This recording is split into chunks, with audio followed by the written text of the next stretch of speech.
Salut à tous et à tous et bienvenue pour un petit vlog sur Avengers l'ère d'Ultron, un film qui est sorti le 22 avril, qui a été réalisé par Josh Whedon, qui était également à la réalisation du premier Avenger, et avec un casting, on va dire, grosso merdo, Chris Hemsworth, Mark Ruffalo, Chris Evans, Robert Downey Jr., ouais, du petit monde. Bref. Ce casting mirobolant est cette fois-ci réuni dans un premier temps pour retrouver le sceptre qu'avait Loki dans le précédent Avengers.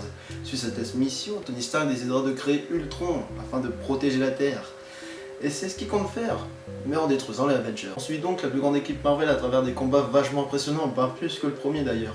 Mais la baston n'est pas le seul élément du film, certains personnages tels que Hulk, Œil de Faucon et la Veuve Noire ont un développement un peu plus intéressant que dans les précédents films. En même temps, à part Hulk, ils n'ont pas eu de film à eux quoi. On retrouve toujours une bonne dose d'humour à l'intérieur de ce film, notamment pendant les combats, mais également pendant les phases de dialogue. Le réalisateur se permet de nous tendre quelques petites perches sur les prochains films de la phase 3 de Marvel. On a notamment quelques petits indices entre guillemets sur Thor Ragnarok, Captain America Civil War et bien évidemment le prochain Avenger. Et même qu'une petite scène se passe au Wakanda, et à mon avis on en reparlera dans la Panthère Noire. Mais sinon, histoire de trouver un petit point faible dans ce film, on nous annonçait War Machine ainsi que le Faucon dans l'équipe.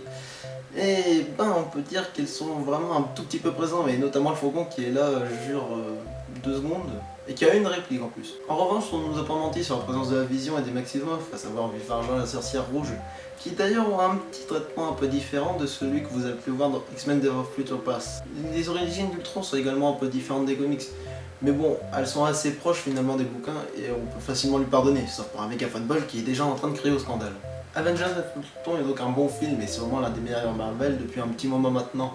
Et c'est tout naturellement que je vous conseille d'aller le voir, même si j'espère quand même qu'en tant que bon fan Marvel que vous êtes, vous avez été le voir au premier jour. Sur ce, bon film à tous et à tous, salut!